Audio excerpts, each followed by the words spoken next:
think it's time for you to have your lysergic acid. Drink this down and...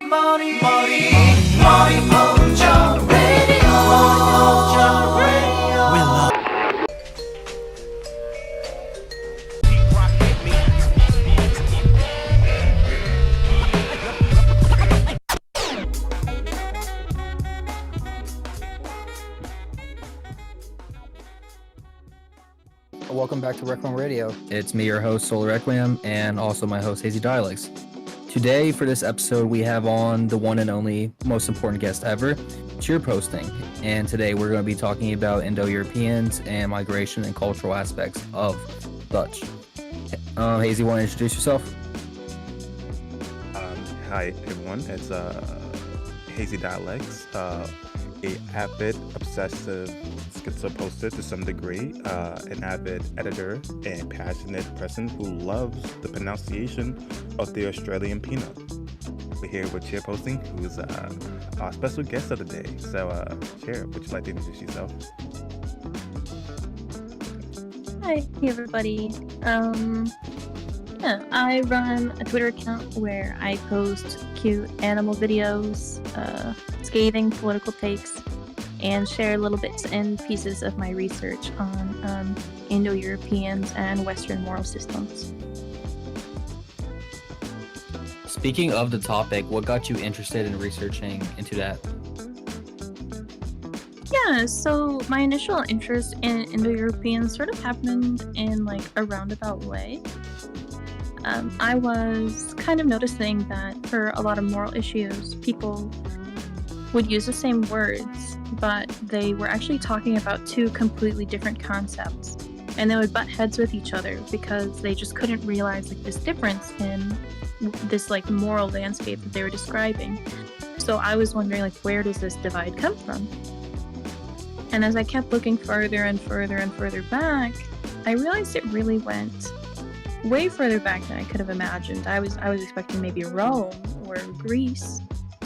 But actually it can be traced all the way back to the Indo-Europeans. And after I learned about them, it was kind of interesting to see like the continuity of like cultural features between the Indo-Europeans all the way up to about the 1860s in most of Europe and America.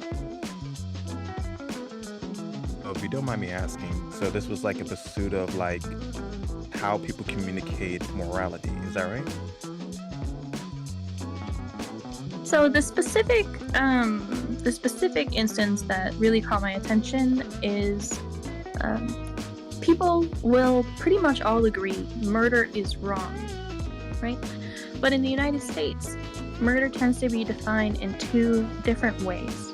The first way, which is most common in the South, is like an unreasonable escalation of violence, right?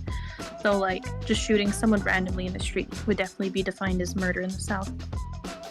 But in other parts of the country, murder is usually morally defined as like killing another person without permission. So for example, shooting an intruder in your home by some people is considered murder, even though legally it's considered self-defense, right?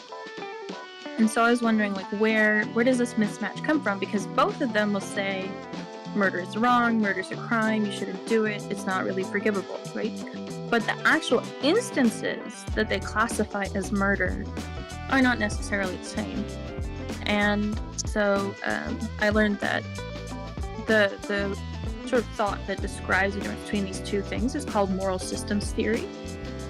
And the sort of southern system is called an honor system. And the system that's more common in the rest of the United States is called a dignity system. And I was trying to determine, like, when, like, are the natural features that all cultures have, or where did they come from? And it turns out that the Western system that we use in the United States and then the dignity system are both specific inventions of Western culture to deal with moral issues, and that the Western honor system actually goes all the way back to Indo-Europeans.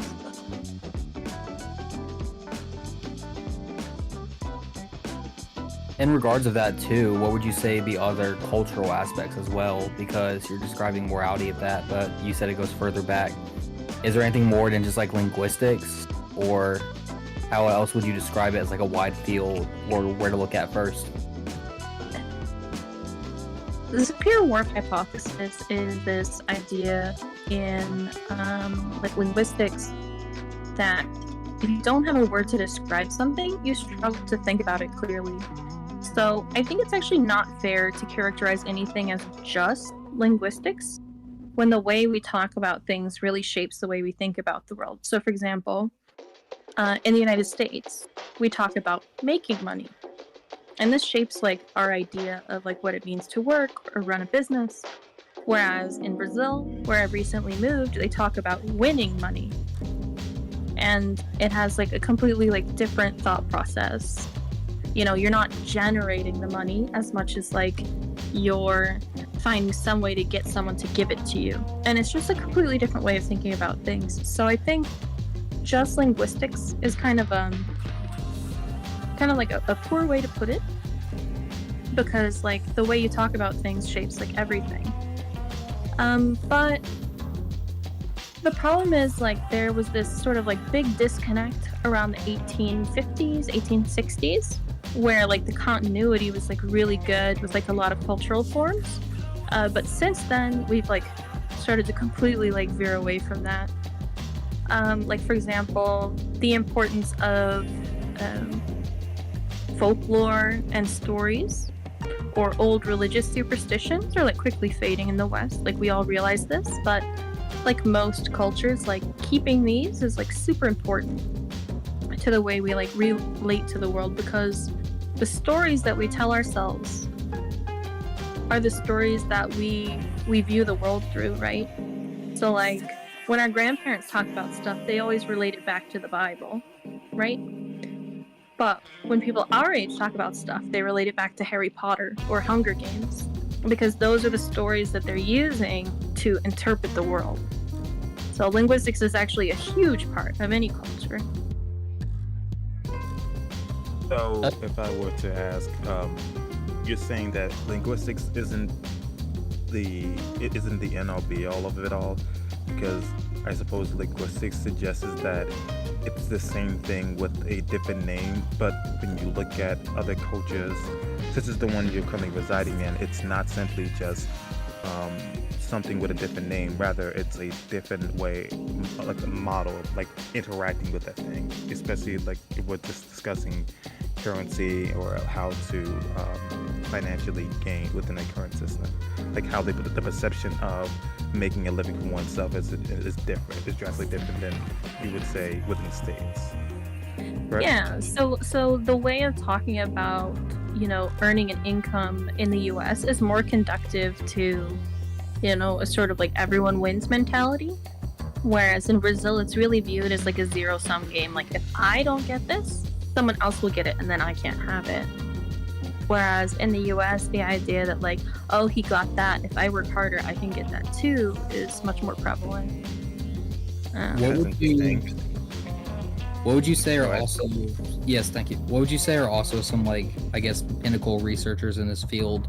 Because I know archaeologists have thrown their hat in the ring at the concept as well.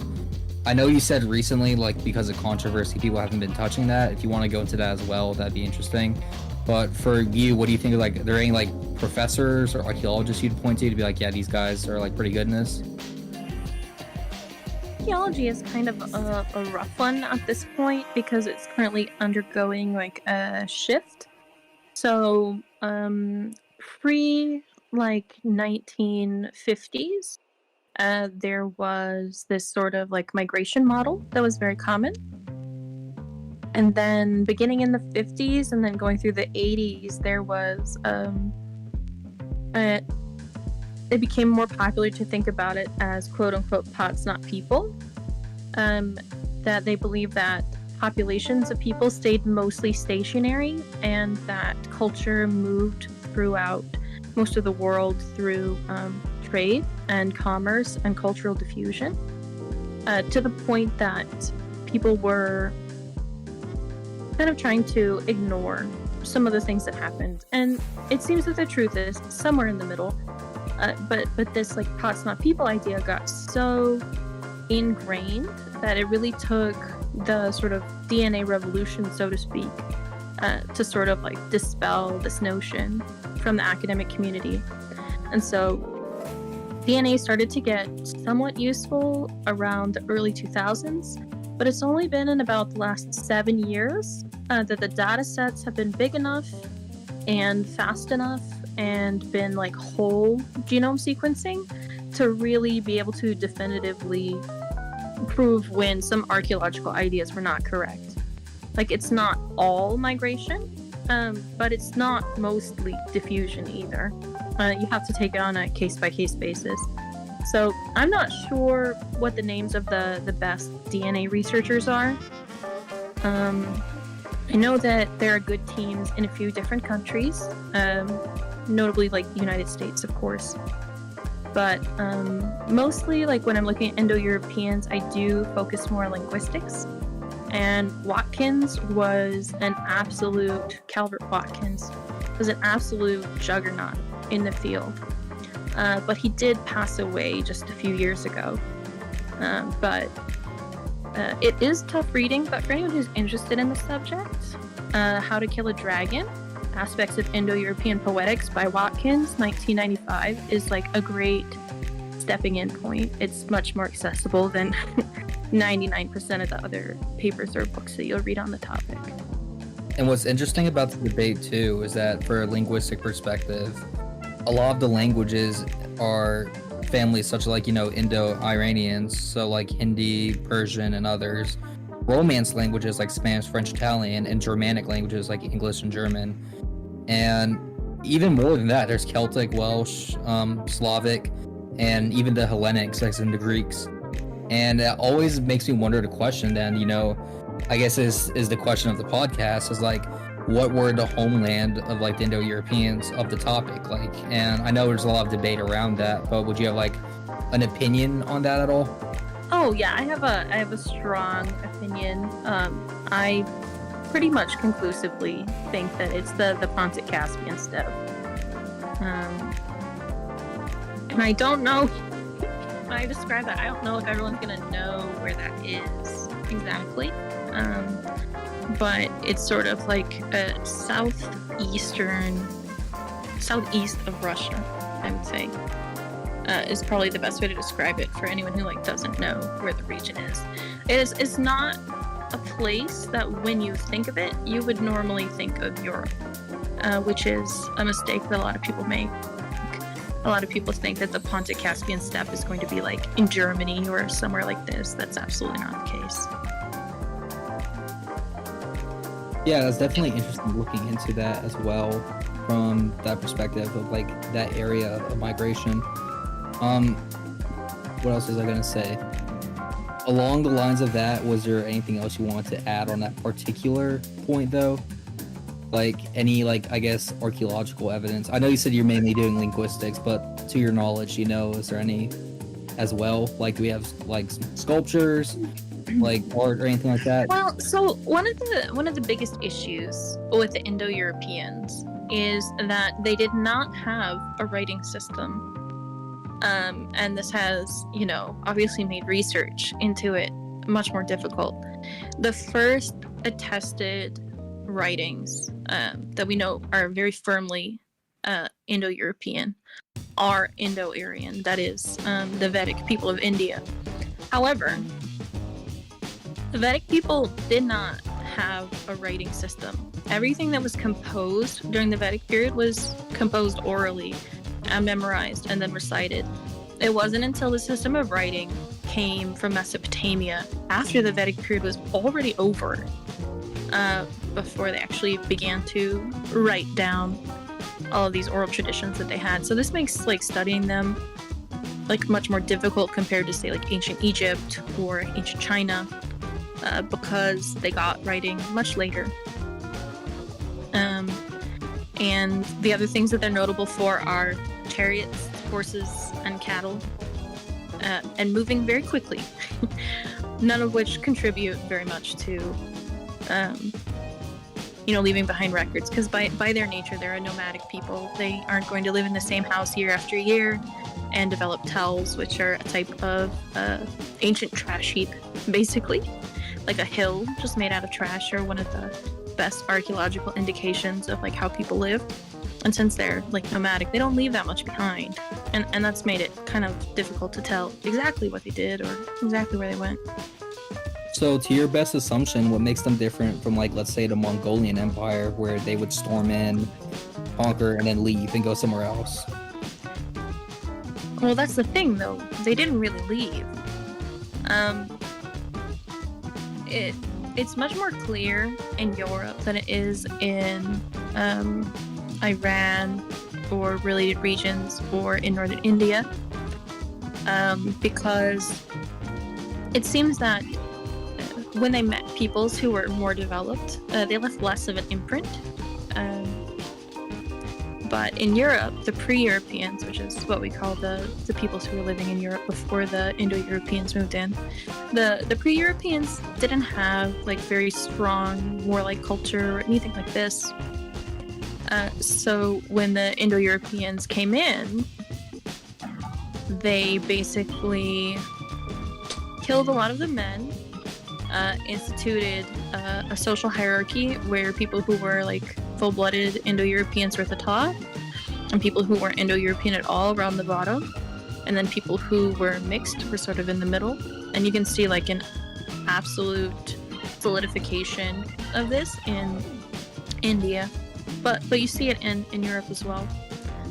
And so that's kind of the thing, like they stayed, and they practiced, the women practiced endogamous marriage, meaning they could only marry men who were Indo-Europeans, but the men practiced also exogamous marriage, so they could marry women who weren't Indo-European.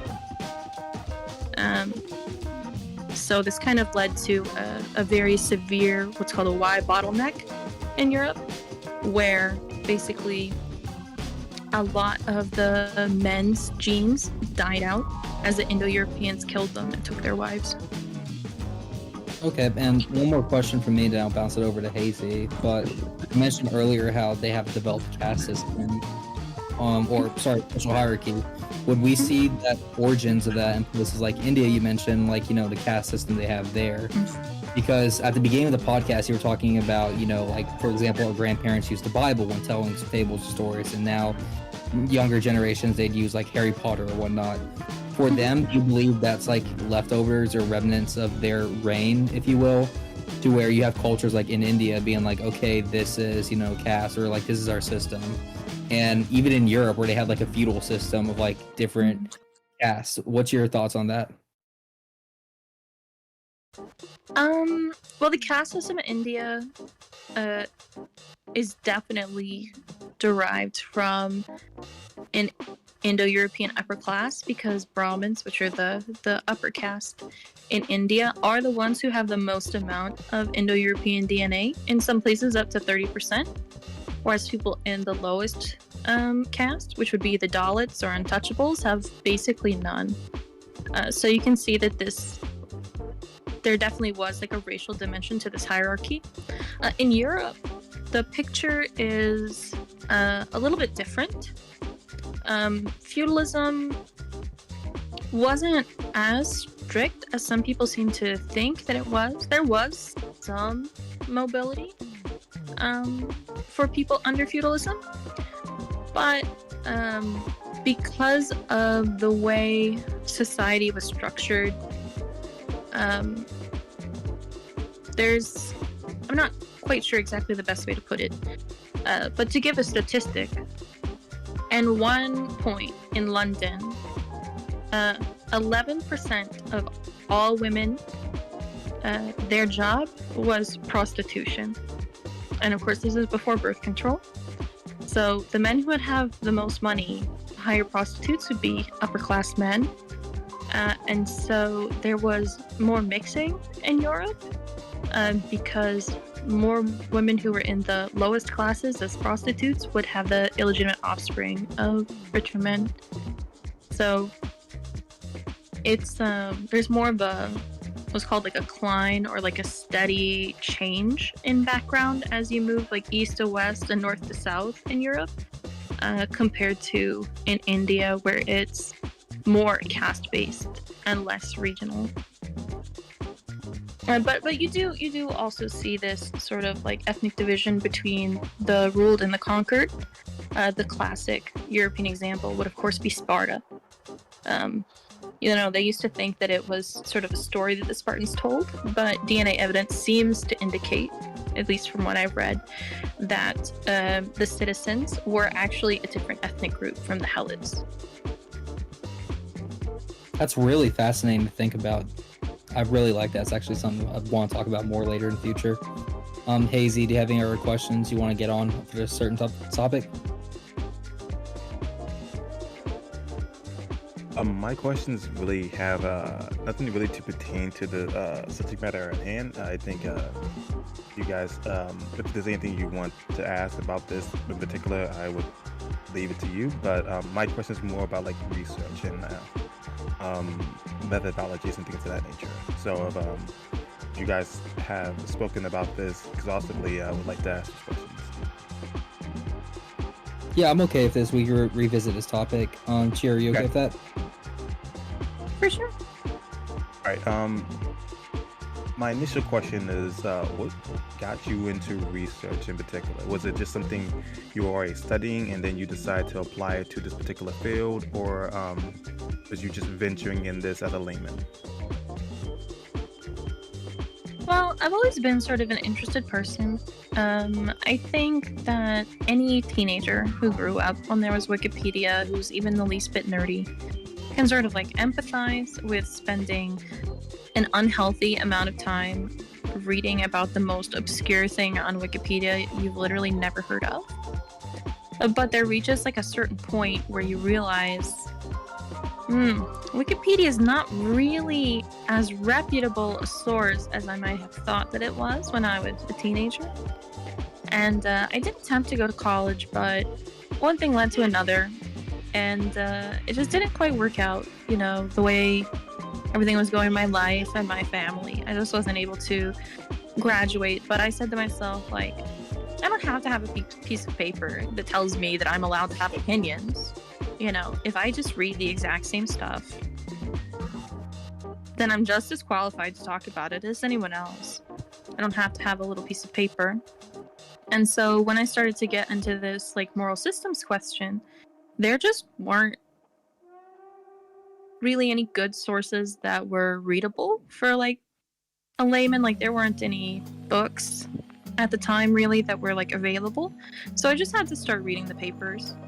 And then after a while, you get better at it and you learn more of the skills. And then you then you go back and you read the stuff that was written afterwards and you're like, oh no, yeah, you definitely needed to read the paper because this is not quite right.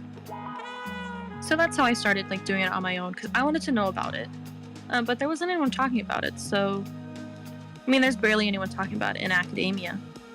So that's really like what got me into doing the research in the first place. Is I was like, I don't have to let other people tell me what I can and can't be interested in.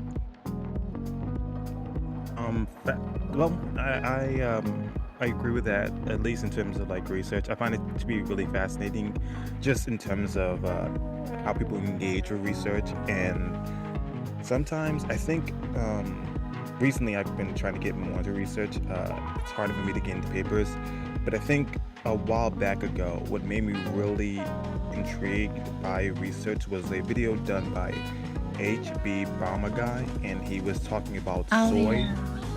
And a while back ago, I think, I don't remember his name, but Imagine My Shock is his tagline. He was talking about soy and talking about how people were being externized by soy. Paul Joseph Watson, is that his name? British guy? Paul Joseph Watson, yes, that guy. I thought it was interesting. It's like, wow, this is such a... And it's like, it sounds like interesting because like, yeah, it's kind of got the same name, but it's like it does entirely different things. And I thought it was interesting, like once you get into the research, it's like very fascinating how someone could be led astray. It's the equivalent of like what happens nowadays on social media, where people do nothing other than just post the headline of an article and don't read it at all, and then they're like, oh my god, isn't this like absolutely absurd? And it's like, okay, maybe on the face of it, but if you actually read it, yeah, it's fascinating how Right. It's easily. just like with papers. There's this idea like, oh, I can just read the abstract and then I understand what the paper is saying. And that's really not the case. There's some papers where I read through the methods section and I think to myself, I don't understand the methods here. And then I just go on to the next paper. Because if I can't understand why they picked what they picked or how they analyzed it, then who am I to say like if the conclusions were like reasonable or not, you know? Yeah, and a recent thing too, because I was doing a lot of research into Christianity, in particular to the eastern part of the world, like in China or India, and a lot of the meta-analysis and studies I found showed that had a very net positive impact and influence to these places. And for some people, when I like introduce this like data and meta-analysis, they like kind of like try to push it aside, like, oh, that's fake news, all these things like that. Well, I'm just kind of like, okay, show me how then, because everything checks out. Their paper, they include all the, like the methodology in there, and they try to say things like, oh, well, you know, it's a double tap peer review. So like, let's say me and Hazy were in like a university together, and we cite each other's papers in our PhD essay or something like that, and just kind of like you scratch my back, I scratch yours type thing. But when it comes to topics, especially like, you know, Christianity in the Eastern world, or even like the Indo-Europeans, like you said, a lot of this research is from like the 1950s prior, which is pretty solid stuff. You didn't have that then, where people were quote unquote scratching each other's back. It's like upfront research that still to this day stands atop. It's kind of like when people brush off being like, oh, you know, X point was debunked, and then you ask by whom, and then they error 404 and they don't know what to say. Well, there's one thing I would caution, like the point at which certain fields were reliable depends entirely on the field and the country. In some cases, the school, but usually it's not. It's more of a broad trend than that. So, like, for example, you know, in some sciences, stuff published in the 1920s is like crazy solid. And then there's like psychology. And psychology experiments from the 1920s, if they haven't been replicated since then, you should probably ignore it. So it just depends like on the field and its popularity at the time and things like this, you know.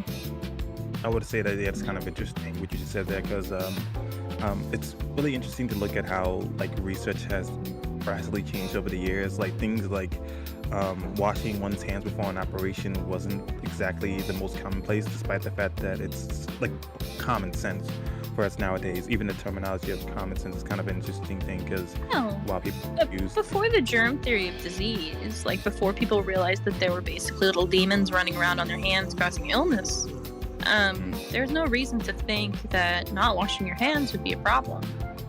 Yeah, you know, that's like, what I'm saying. Like, oh, by what mechanism, like, you know? People like forget the thing about common sense is just like a new garnered understanding of like practice and procedures. People look at the phrase common sense as like something that we are just inherently endowed with to understand as being ridiculous or absurd in nature on the face of it, when that's not really what common sense means. Like that's not what you're expressing when you say common sense. It's just common sense is kind of like where we're at currently with our understanding of things, which is that's why I was exactly. And common sense is somewhat culturally defined too, right? Like, for example, the way that people count months determines how long they say things take.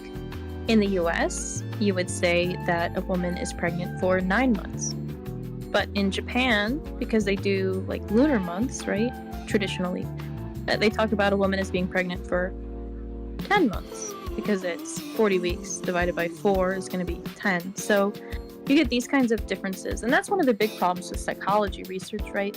Is how much are you measuring people's innate psychology and how much are you measuring the culture that they live in? For example, the conformity experiments performed in the 50s. they don't replicate now, not because the research was fake in the 50s, but because the culture is very different now. Yeah, I think one of the most fascinating things is when you brought up the theory of replicatability. I thought it was interesting because I have been recently looking over someone who's Rollo Tomasi, who was discussing the irreparable people like dating strategies, and it was just it just tickled me. But it was about how women like date like men who are physically attractive, will like they will obviously do while pursuing men of financial stability, keeping the two of these options open. You know, this is the dating strategy. But in terms of like value, and to me, in terms of value and how like it would practically make sense, in terms of the investment one would need to put forward for just a child in general, it only makes sense to be monogamous. But beyond that, is the failure for it to exist in the modern era in this like research only to have any valuability beyond the small window he had found it in. He was like the failure of replicatability had something to do with some presumption of like new age researchers becoming a part of the field, and that's kind of like funny to me. It's these are the things that like now are like when as I become more enamored by like just research and looking it up and really getting into research. One of the funniest things you'll hear is something to the effect of, oh, I have this research and docket isn't like public for anybody. It's like I think it was back then with a Lawrence Southern debate, I think something to that effect, but she said, oh, what's the issue with the research not being like, what's the word for it, when other researchers look feather someone else's research, what is it called? The word eludes me right now, but she was basically discussing that there's no issue with it not being like the research not being vetted by anybody other than the person who made the research. So it's like those are Oh, kind of you like, mean peer review, right? yeah, peer review. Thank you. Oh my goodness, the word just would not reveal itself to me. But yeah, peer review. He's like, oh, what's wrong with it not being peer review? I'm like, Well, see, the problem with that is that from publisher to publisher, the definition of peer review is different. In a lot of publishers, it's quite simply like, do I read this and do I think it makes sense? They're not like re-crunching the data. They're not doing a lot of things, and so papers that are rejected from one will be accepted by the other. And so I think until there's a more agreed upon meaning of what peer review is, like, it's inherently flawed, you know, because if peer review is just, I read it, do I think it makes sense, that has limited value for things that are counterintuitive. Wait, you guys are telling me germs aren't little demons running on my hands? I'm still stuck on that. I mean, they basically are. The whole conversation, wait, demons aren't little germ running on my hand? If you think about it, like, a germ is basically a little demon living invisibly on the head of a pin, waiting to mess up your life.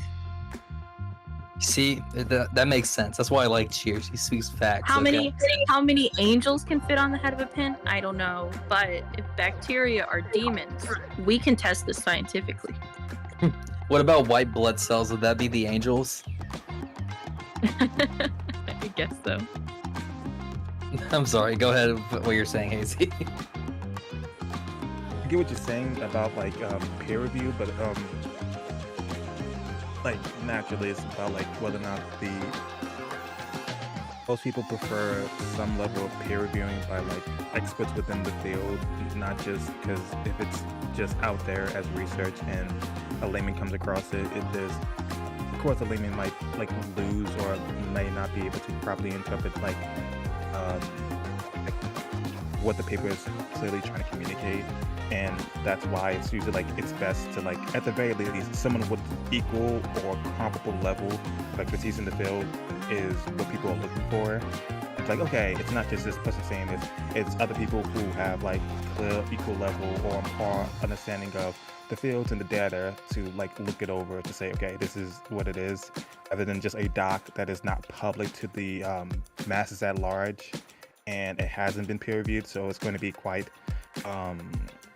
at the very least, make people apprehensive. It's not a reason to dismiss it outright. It's not what I'm saying, but I'm saying there's a clear like issue for most people when they see that a paper is like doc that has like no public, it's not accessible to the public, on top of it not being peer reviewed. So it's like, okay, I think any research you can't read it yourself, you can safely ignore. Yeah. And what I would say is a lot of the things that you think that you can't get access to, this is actually not the case. You can almost always, through like the DOI, which is like the identifying number for any piece of research, you can look at the DOI number, and usually it'll tell you who the authors are.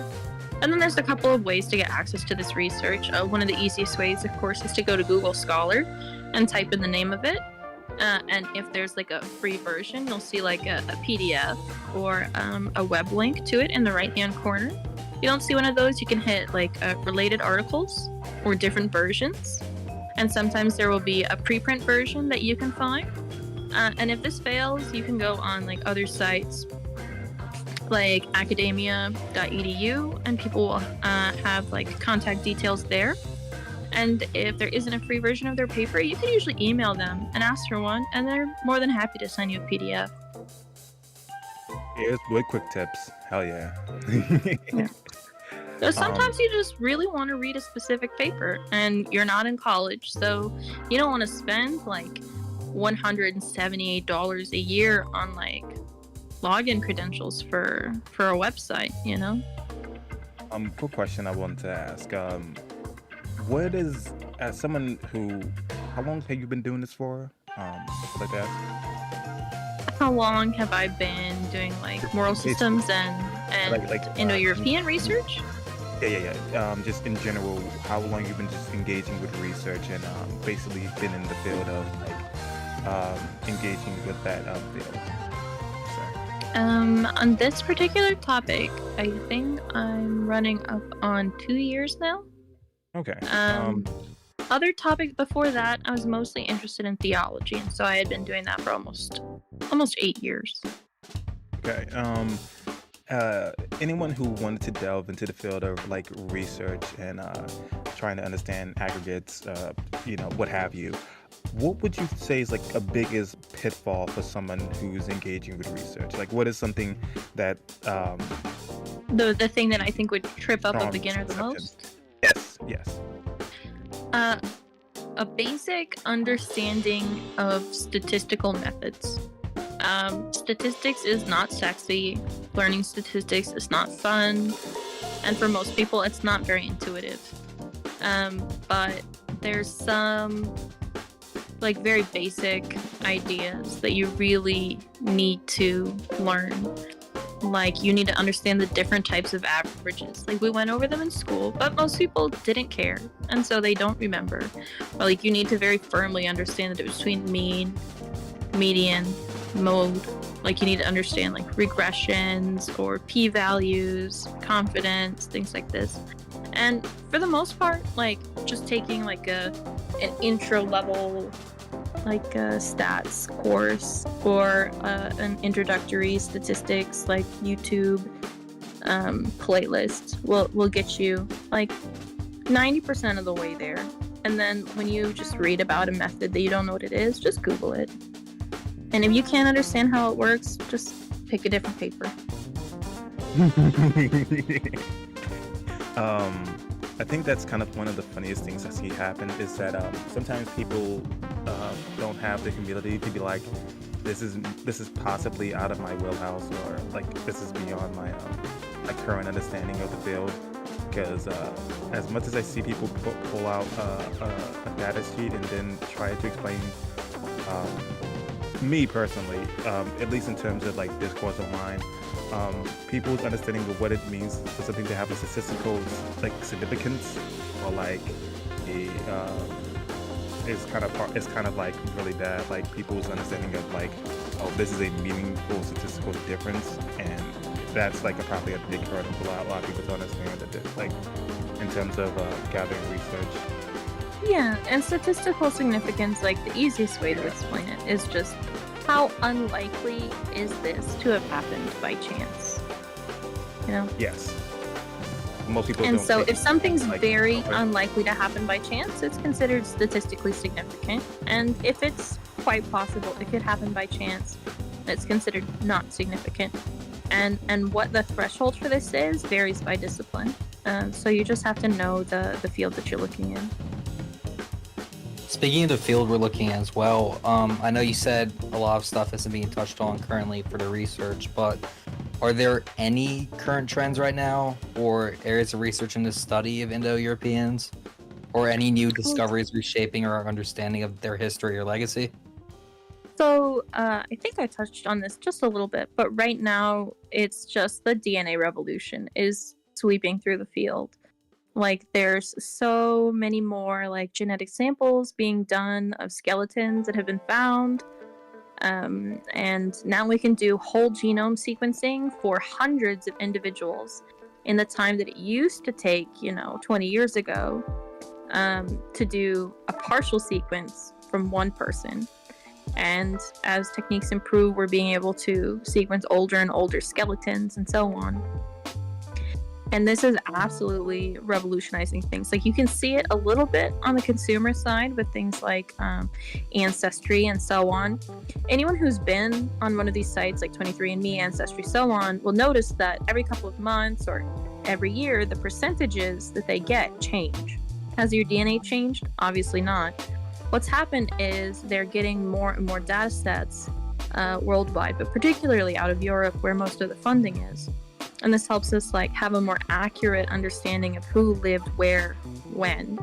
And so this is completely, revolutionizing the field, because DNA can tell you if what moved was the pots or if what moved was the people.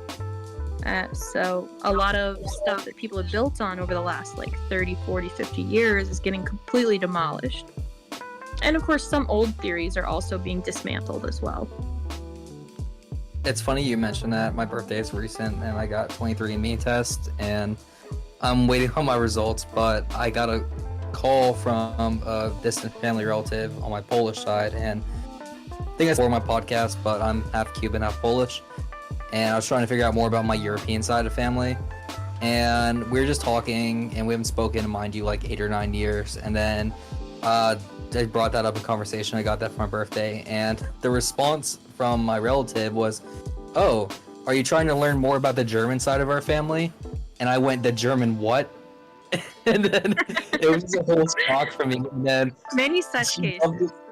she doubled down and said, like, "Yeah, I think we're always talking about that, but we have some like lineation like Caesar and like Rome." So I'm thinking in my head, we was Romans, let's go. This is like That's too funny. Yeah, I yeah, kind of want to do I'm the one. Roman emperor. Kneel before me, man. I'm just that good. Oh my People goodness, still man. put flowers at 100. Caesar's grave. So, Oh, that's sweet. yeah. What a leader. What a giga chat, I swear. Question I ask, in terms of like now getting more accurate representations of like that, like in terms of DNA and lineage, what is causing that exactly? What is like change in terms of like research methodology? Is it just like new tech, or is it just a new model that's being used? Yeah, so it's like 90% new tech and like 10% new methods. Because of course when the tech wasn't there, they couldn't think of like better ways to extract like DNA from like dental pulp or humerus bones or places like this, right? Because there was just no way for it to get like sequenced. But now, because sequencing is so much faster, they're actually able to try different methods and see which ones work best for like extracting like the DNA or preparing and cleaning it. So basically like this immensely like powerful tool for this like DNA is like completely revolutionizing the field, like to the point where people who are not engaged in like DNA research are kind of sitting and waiting for the DNA to roll in, because if they put out a paper, it could get disproved next week by, new genetic sequencing. So on the theoretical side, there's been a bit of a pause, like to wait for like the DNA to catch up.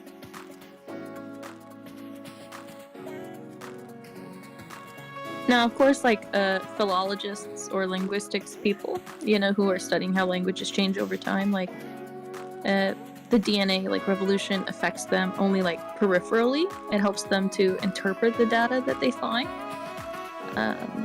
but they can mostly like continue as it was before, which is part of like why I mostly focus on that, because that really hasn't changed much. It just continues at its own little steady pace, one foot in front of the other. Now I want to just probe you about linguistics, since I heard you brought it up earlier, and in your pursuit of discovering just history and just how some people's lineage and like the origins for a lot of morality. What in particular fascinated you about linguistics? Because I, to a certain degree, really enjoy stories. Some degree, because I feel as though stories can sometimes endow us with some understanding of like, some strict principles of like, attending to fair times or regiment, what have you. At the same time, what I find particularly interesting about linguistics is how someone can communicate an idea without just stating it candidly.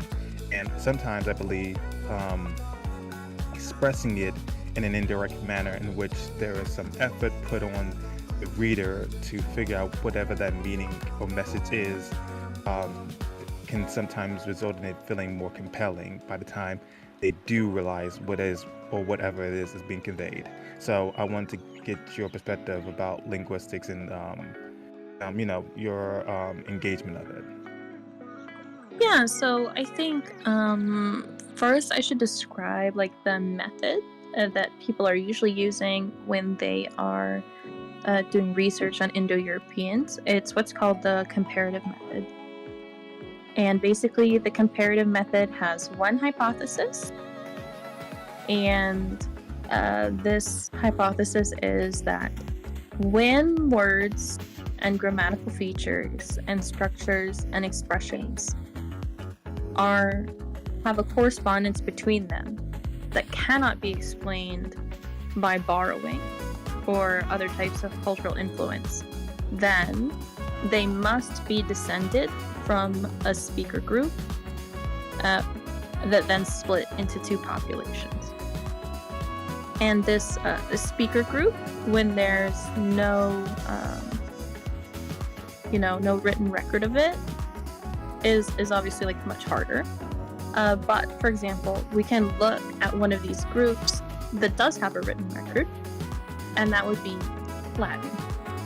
So we look at people who speak Romance languages like French and Spanish and Portuguese and Italian. And when we look at the words, we can see that there are certain like very clear correspondences between the words. And these are not attributable to chance or borrowing. Instead, they're clear evidence that they've all descended from Latin. And so Latin would be called the proto-language for these Romance languages. But a lot of the languages of Europe also, to a lesser degree, have high degrees of like similarity. And these similarities are systematic in the sense of, for example, in English, if a word ends in ITY, there's a really high chance in Spanish it will end in DAD, and in Portuguese it will end in DADE, right? So like this kind of clear correspondence, like this systematic correlation of like one to the other, is what points us back to a proto-language. So like, for example, English, I don't know how many people actually know this, is actually like a Germanic language, more closely related to German, than it is to Latin, even though we do have a lot of French and Latin words in English. It's at its root like a Germanic language. But like a Germanic language like German and a Romance language like Italian have like these correspondences. So we know that there must be an older language that comes before that. And we call this language Proto-Indo-European. Proto just meaning like an ancestor language, right? And so the comparative method is basically this task of like looking through all of these written records and trying to find like systematic correspondences between them. And these are called sound laws.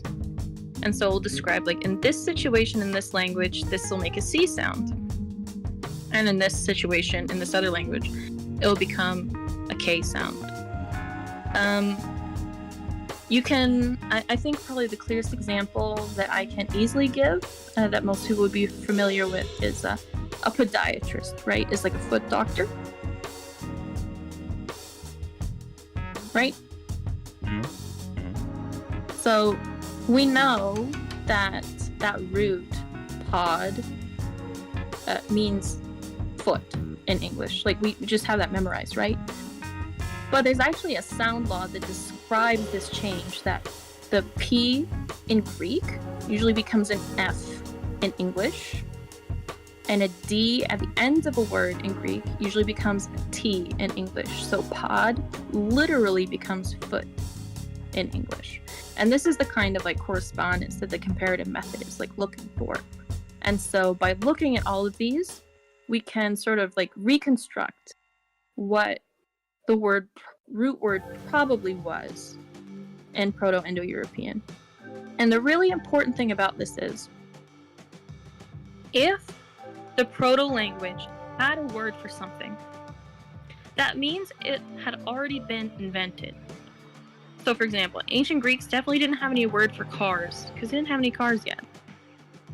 So when we look at Proto-Indo-European and we see that they have words for carts, wheels, horses, and dogs, we know that before this people group split into the various like groups like the Germanics and so on, that they already had all of these technologies, even though we don't have any writing from this period.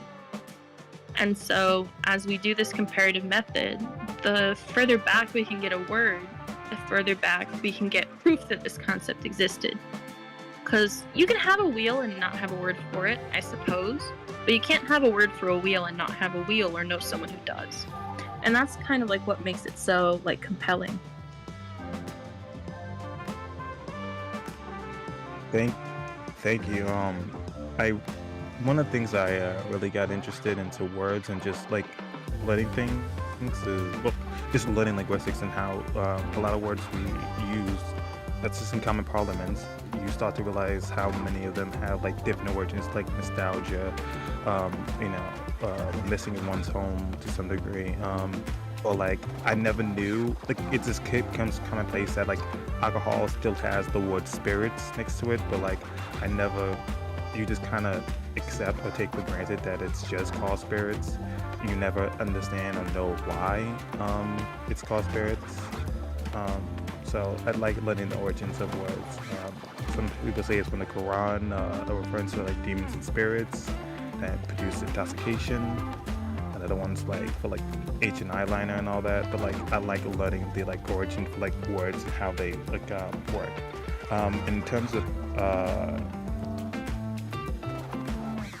In terms of just in learning about the languages, that like usually you find it fascinating because of like the origins of like where they could have dawned from, or where the language like starts from, or like it's just in terms of historical significance. That usually what brought you to linguistics. I'm sorry, could you say that just one more time? I was just asking in terms, so from what I was deriving from what you were saying earlier, is that usually it's just like the historical significance from some words or language and how we get to them is like usually what like is what fascinated you. Like that's what fascinated you to like get involved in linguistics, to find out the origins and to find out what like words like they came from. And So while I do find that interesting at like a hobbyist level, it's definitely not what got me interested in like the comparative method. It was really just the utility, like if we can reconstruct a Proto-Indo-European word for horse, then we can safely know that they either had them or knew someone who had them.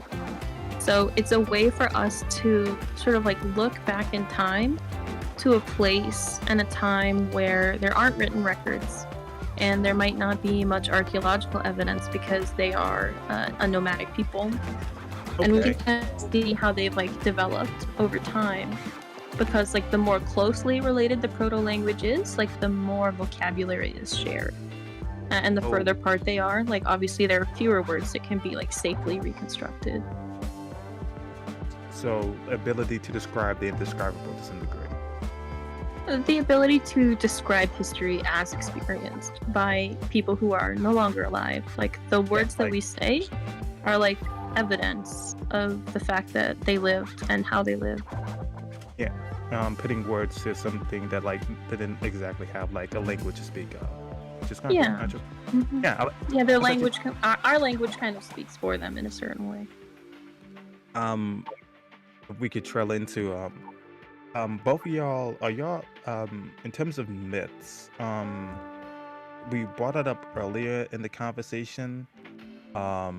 And was you speaking towards the cultural like teachings of them, or was you just speaking just in generally about like how it affected culture in general? Like what do you mean when you were referring to like myths and how the utility for them?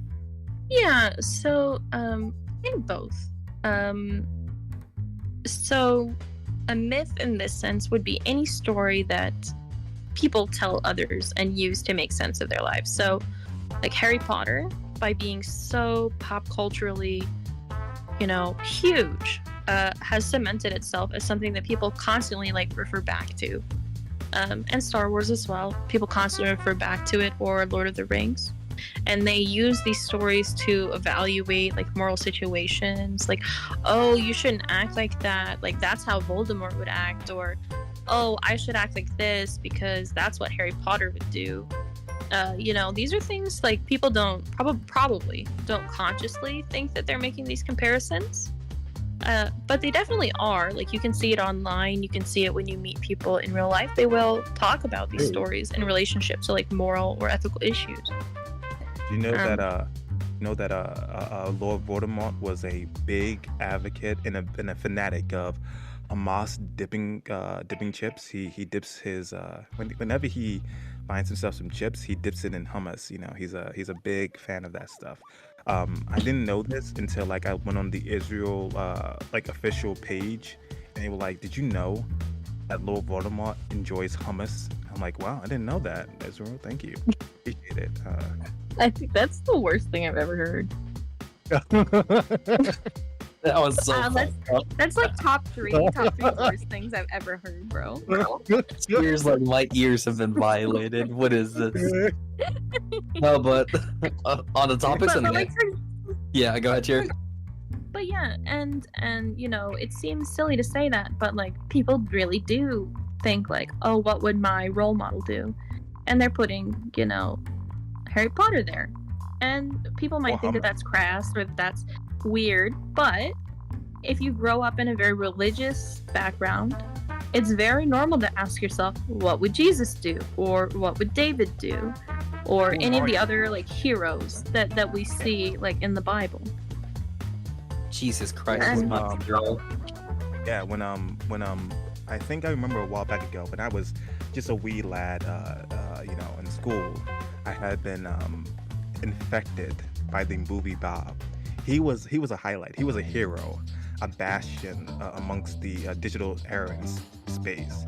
And when it came to the palpable toxic environments within the gaming areas and the belligerent nature that they would speak to the other sex with, movie Bob inquired one thing: would Mario be ashamed of what we are doing now? Would Mario knowing how he traveled through the pipelines to save the princess approve of our misogyny? It made me pontificate quite a bit, you know.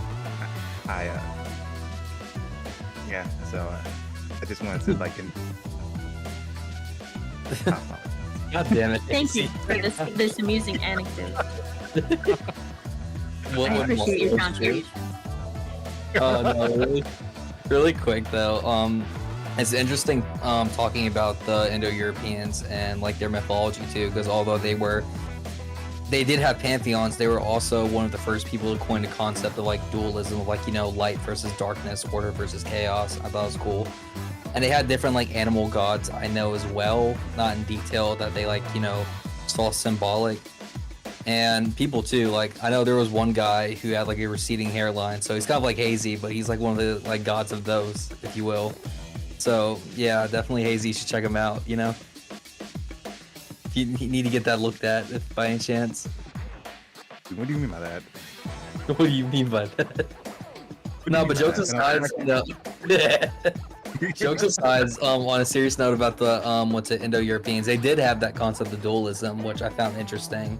Like you didn't really see that in other cultures or societies, especially back then. So now, by dualism, do you mean mind-body dualism or the duality between good and evil? Duality between good and evil, not mind-body. So they were very heavy as a society on, you know, light versus darkness, good versus bad, chaos versus order, etc., etc. From my knowledge on that, if you want to expand on that as well, feel free to. Yeah, for the Indo-Europeans that went into India, you know, first they came through Iran, right? And the Iranians created Zoroastrianism, which is absolutely an Indo-European religion. And they sort of... I know some people are quite religious and they're going to take this the wrong way, and I apologize, and I don't mean it that way. But from a secular viewpoint, Zoroastrianism kind of pioneered the idea of the crusade of good against evil that later became picked up by most of the monotheistic religions we know today, like Judaism, notably Christianity, and Islam. But the ones who stayed in Europe, to my understanding, were not as developed on this idea of good versus evil as we would like see it in Zoroastrianism. This actually like came back later through Indo-Iranian influence. Although if anyone has any papers about it, like I'm more than willing to read them. But that's basically my understanding, is that it developed in the Iranian cultures and then came back up with Christianity.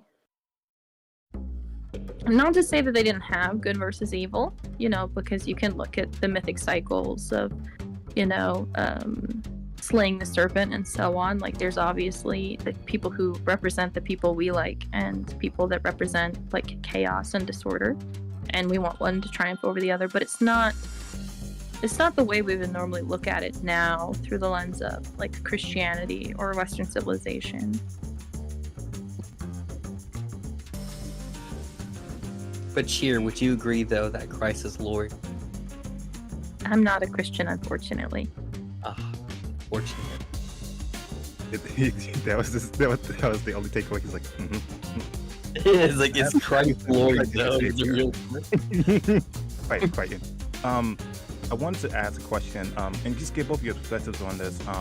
Do you think the like out of many of the myths that you guys do know about, would you believe that there is any currently that come to mind that could like speak to like just in terms of like, I think I should just describe it as this, in terms of raising children, right? Are there any myths that you think that like or just a guideline for like parents to like endow their children with that like could like help better raise them, or like endows them with like a good lesson, like one that comes to mind for you? Not any myth in particular. I know everyone finds Grimm's fairy tales absolutely terrifying. But the Grimm brothers, they were actually studying Indo-European folklore, and they compiled the folk tales, choosing only the ones that they thought were Indo-European or very close in origin, rather than like local stories that were only found in some parts of Europe and not others. But they always gave preference to the German versions, which are only eclipsed by the Slavic in their absolutely creepiness. And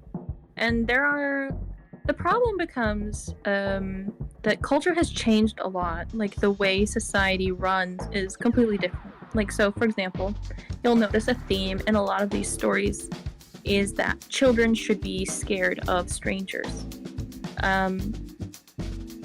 But in our modern society, people can't be scared of strangers. We leave kids with strangers, like, basically for 12 plus years of their life. Strangers are with them, sometimes even more than their own parents are.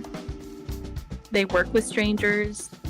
You know, some people who move, you know, they even go to church with strangers. You know, their family is quite small. So sometimes you have to be careful with the kind of morals that older stories are going to teach, because some of them are really just not compatible with like civilization as we like currently understand it.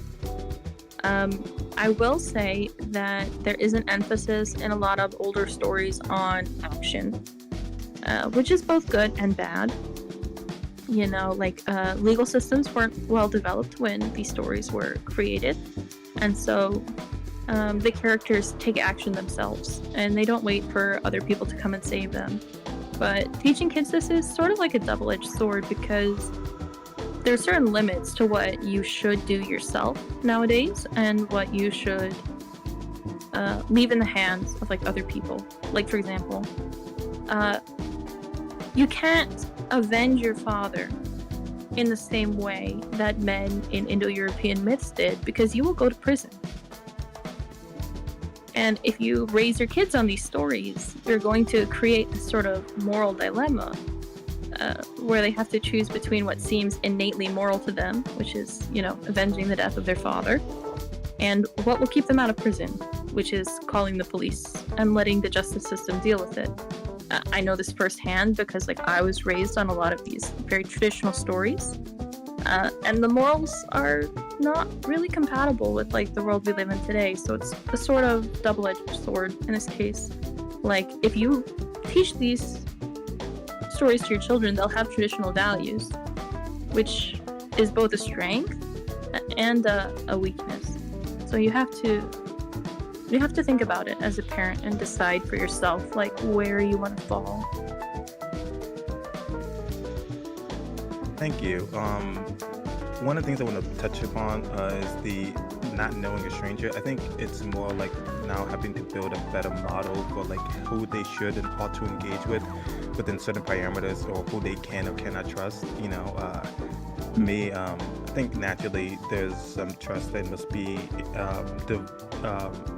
endowed with certain academic like instructors. However, you know, you just follow the sonic principle of telling them it's your body. No one gets to touch it. You know, you just scram, you get out of there, you know. Sonic VA voice actor, everyone would say. But all jokes aside, I do believe that it's very important to basically modernize these stories to some degree, you know, some alterations, because a lot of stories can't really affect kids with the same level of, I suppose, fright, since we don't exactly live in the unknown. If anything, there's a more prominence of information within like the social media landscape, as well as with children growing up with phones, social media, and all these sorts of high tech a part of their common like every day. They understand technology better than the parents. So the disciplinary of like trying to make children cautious through the unknown is nigh near impossible nowadays. I'd have to disagree with you with that one, Hazy, and my reasoning why is I see it as a trade-off of skills. So like for the older generations, they may not be as tech savvy, but they still have a lot of wisdom on like common sense or common practicality things, such as, you know, changing tires, knowing how to repair houses, knowing how to use hardware that you see in today's younger youth don't know how to do these things. And they spend time questioning as well. Like, you don't see an old man being like, am I, what am I? Is my politics XYZ? Am I this, that? Well, like, our generation is questioning everything, which I feel like it would be a double-edged sword. Like, I don't think everything has to be super complicated. Granted, I do believe that, like, the older generation, definitely probably were more practical in some of the skills they learned, but due to the accessibility of information and how it exists nowadays, I would say that I'm more frowning on a younger generation to not ascertain that information. Now, granted, like, misinformation is definitely like a big problem, but in terms of being practically knowledgeable in the ways that your parents could be, it doesn't exactly require an elder. Like, there are people who are teaching sometimes almost or near college level classes online, or teaching you things about like how to change a tire online. These are things that like you couldn't just simply look up on media or on AOL. So like the acceleration of this accessibility of that knowledge is definitely something that's drastically different than any other era in particular. And I don't think that you need to go to any particular elder to know these things. So it's a bigger problem than that sort of knowledge being inaccessible. Because I would agree to you to some degree that like there's still respect, and there's still those people who have those life experience that you can still endow with them well of respect, because they know and they've gone through these things, and that would to some degree help a child who was like, very incredulous to some degree. But in terms of like the access of knowledge and the know-how of these other things, I think that the accessibility of like the internet in general makes children more privy to like how to do these things, and better yet, even navigate how to get these things. I would say there is like this one pitfall with the accessibility of information is knowing how to evaluate that information. So one good example is in the past, if you were the eldest son, you were going to do whatever it is that your father did. And that's just the way it was. And I think one important thing to understand about people is most people are going to do whatever society expects them to do. This is the sort of like 90% of people are going to just go through and do what society says. If society says you're going to get married at 18, well, you're getting married at 18. If society says you're going to go to university, you're going to go to university. For the vast majority of people. And the thing is, people need this guidance. If you just tell people, oh, you can do whatever, they sort of get paralyzed by this indecision. There's too many options. There's too many things they could be doing. Saying follow your passion, well, it doesn't really make sense when most people have like multiple hobbies. Which hobby do you pick? Like how do you choose between them? Like we don't teach children how to do this because it's societally very new. It's only been 2 or 3 generations that there's really been this like free choice of work. Whereas in the past, there was a more clear-cut way that people would live their lives. And the thing about the 10% who don't follow what society would say is it doesn't matter if you told them to be a farmer or not. They're going to be a scientist or an actor or whatever it was, regardless of what you tell them. So telling them, oh, be a farmer, isn't going to change their actions any. But it does provide support to the vast majority of people who need direction in their lives. And this is one thing that these kinds of stories do provide, like these kinds of like role models that people in this situation do this and people in that situation do that. And since we live in such a pluralistic society, it's like really hard to share stories that make, strong moral judgments, because there are people who live their lives in so many different ways. You see this issue where like, oh, you shouldn't teach your children, to live by this biblical value because not everyone is Christian.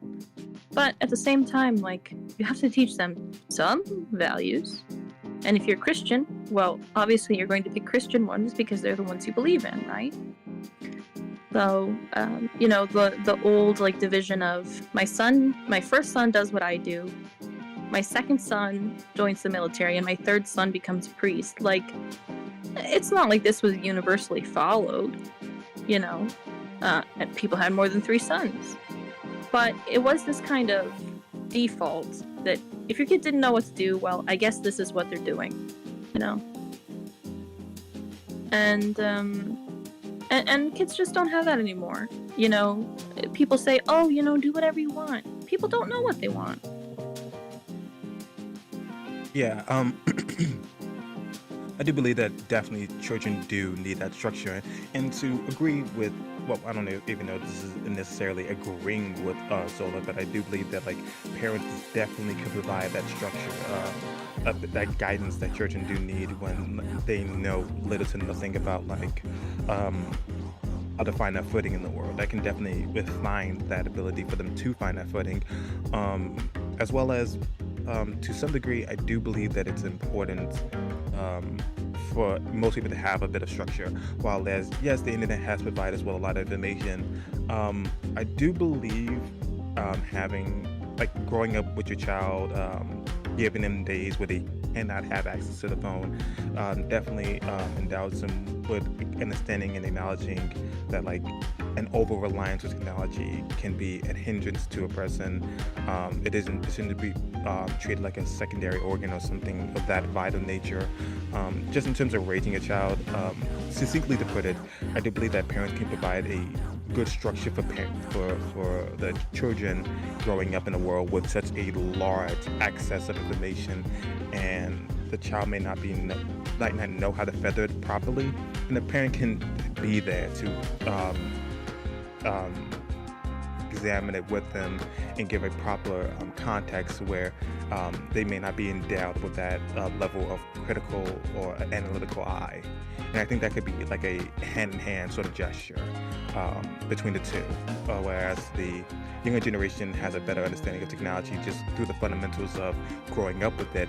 A parent can have that innate critical eye through their life experiences and what to look out for. So, there could be a mingling between these two like facets, this power creep of understanding technology through growing up with it, and a feathering that can occur through parents knowing better and through their own life experiences. So yeah, I think these two can work together amazingly. I never got, also just wanted to ask this question real quickly.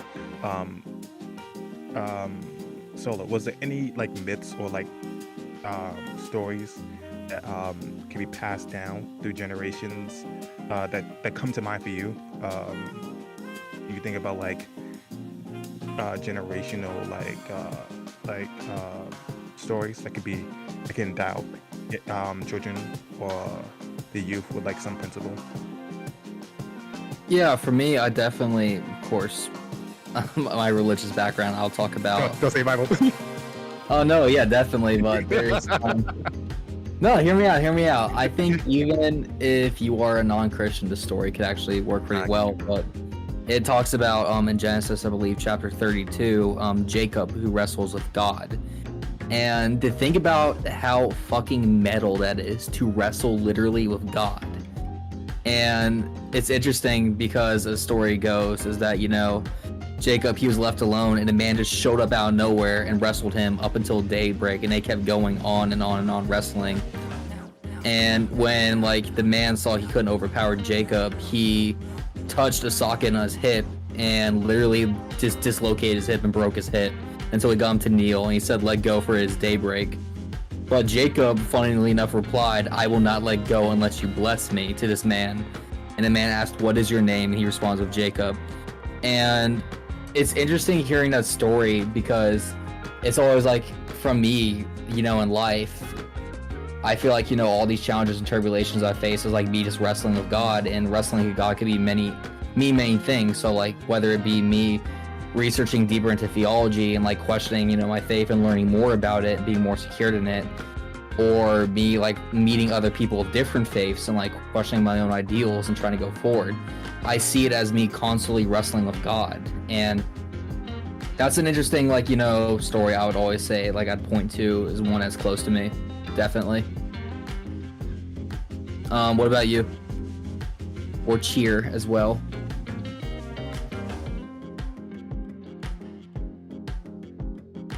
You guys are? Not necessarily know if there's one specific story that I would always point to.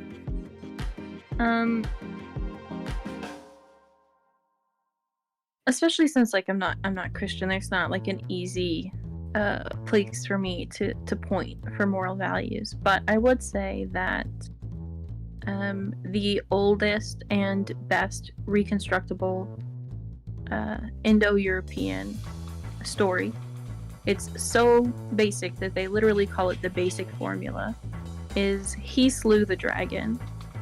So we have like Saint George like slaying the dragon, we have Thor like defeating Jormungandr, we have Indra like defeating the dragon and releasing the rivers, and you can just find like mention after mention after mention after this.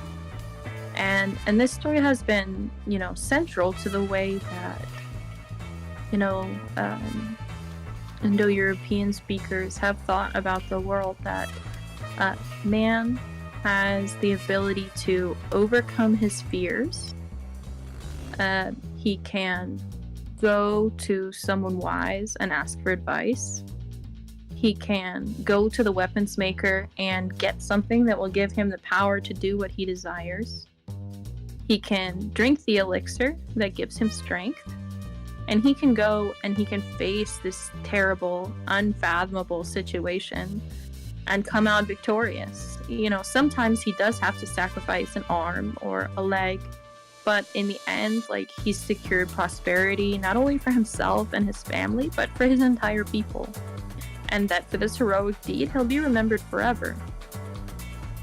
And I think that this central idea of knowing that you as an individual person are powerful, and that there are people who can help you to change situations that are intolerable, that you can have, you know, mastery over nature at some consequence, is one of the things that caused Europeans to go and to travel the world and to do all of the really interesting things that they did, because these stories like pressed them onward. Yeah, I think that's very poetic. I think a lot of these stories speak of humanistic vehicles and the limitations that can be shown beyond what people believe to be fathomable. And even me, even as someone who is a self-described agnostic, someone who is flirtatiously, constantly very nihilistic in a lot of beliefs, I sometimes find myself going back to limitations.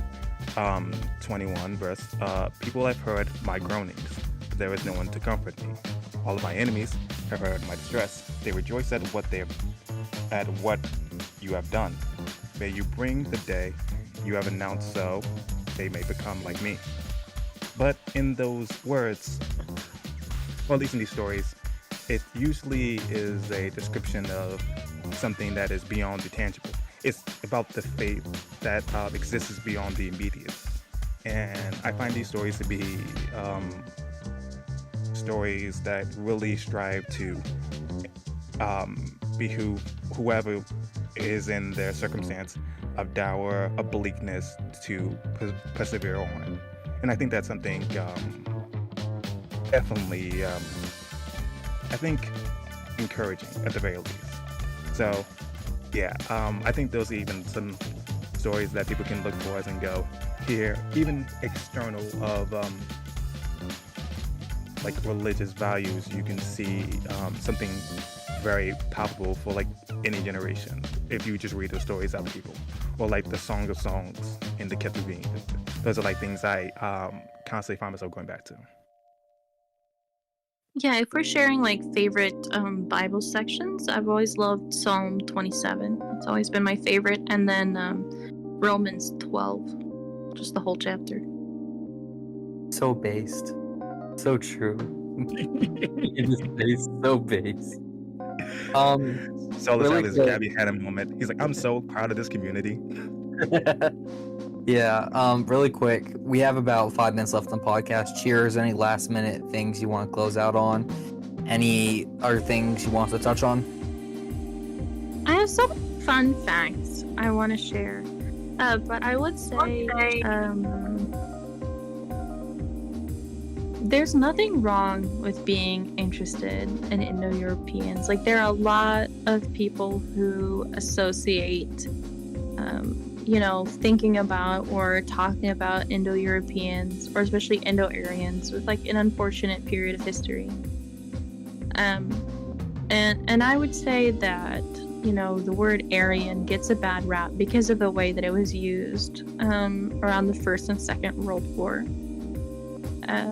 The way it's actually used by like Indo-Iranians and Indo-Aryans, it means noble, and it just is a reference to the people group that they belong to. The German idea, if you look at the way they're actually talking about the people they're describing, when they describe who is and who isn't Aryan, they're actually describing the Hajnal line, which is a way to describe the different marriage patterns in Europe. And so anyone who's quote-unquote inside this line has later marriage and lower birth rates, and anyone outside of the line has younger marriage and higher birth rates. And what the Germans were considering to be Aryan almost completely lines up with the older age of marriage and fewer children. And what they describe as the Nordic race, they're really just describing where the Germanic peoples settled. So Germany, Norway, Sweden, and England. And so Indo-Aryans have nothing to do with Germany whatsoever. It's just a way to describe the people who settled in northern India. And I think one of the reasons it's important to remove this sort of bad taste that everyone has for Indo-Europeans is that they existed, and their culture has a strong influence on our culture and the stories that we like and how we talk about these stories. And I think that understanding that European culture goes back further than people like to think is important for like self-identity, not in any negative sense. But some people will say like, oh, my culture is older than yours, and that means my culture is better. But in this case, like, everyone's culture goes pretty far back. The question is just like, how far back do the monuments go, and how far back do the written records go? But everyone's culture is quite old. Mongolians, people from South America, people from Egypt, like, everyone's culture goes back a long ways. It's just hard to tell what some cultures were because of the lack of remaining evidence. So I think learning more about the Indo-Europeans kind of helps you understand why Europeans acted the way they did in certain periods of history. And it also can explain some fun little things about like your own native language that you may never have thought of. Like, for example, there's this common problem in English where we use the word cow to describe all cattle, but it also specifically refers to female cattle. I was always like, wow, this is a really dumb feature of English. Why do we do this? It turns out that this confusion goes back over 6,000 years, all the way back to the Proto-Indo-Europeans, who decided to use the word cow collectively just because there's only one bull but a lot of heifers. And here we are today, you know? Yeah, it's really interesting, definitely. And Cheer, we'd love to have you back on our podcast any other time if there's other topics you have interest in. And it was a pleasure having you on our show, and I hope, you enjoyed your time with us. Oh, absolutely. It would be great to come back again in the future sometime. Most definitely. Hazy, do you have any closing comments or remarks? Yeah, I think it's great to have Cheer on to discuss Aryan culture and how it's kind of to some degree been bastardized to just speak of some importance or greater significance of just a pigmentation, rather than a better understanding of history and our like understanding of origins of how language and functionality of these things work, and how we can know more about ourselves going forward. Because to operate within a historical nature of society, not only serves to find ourselves in the similar pitfalls of our past generations, but it does nothing for us in terms of moving forward. And I think getting away from the former and rather focus on the latter definitely helps our society as a whole. No, everyone, if you do, Cheer is on Twitter. Huge Yes, recommendation, shout out. Give her a follow. She's an amazing person. Yeah, This no, has I been love a her great content. episode. Yes, I Yeah. appreciate you wholeheartedly coming on. This has been one of my favorite episodes to record today, and hopefully you come back again. But that's everything for this episode of Requiem Radio. I'm Hazy Dialects, and you've seen this all in HD. Yep, and I'm Solar Requiem. And one more time, Cheer, you can find her on Twitter. And Cheer, are you on any other social media platforms? I do have a Substack, Manifesto Friend, where I do occasionally post essays. Oh yeah, definitely check that out as well. Cheer, like I said, can't praise her enough. She's an amazing human. I love her to death. Great page, and definitely kept me through some shitty days. But yeah, this is Solar Requiem, and you've seen this all at Requiem Radio. Have a good one.